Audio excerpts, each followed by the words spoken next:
and you're going to hate me when I tell you this, but I literally had 2 interviews, both with 2 women from HR.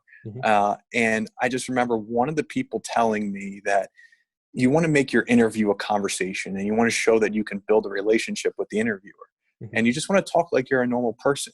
And so the first woman that interviewed me, her name's oh shoot, I'm blanking on her name now. Damn it, I'm forgetting it. But she was the recruiter for Duke, and I'm a huge Duke basketball fan. I know that a lot of people are probably going to hate me for that, but I'm a huge Duke basketball fan. Just like I'm a Patriots fan. Everyone, it's okay.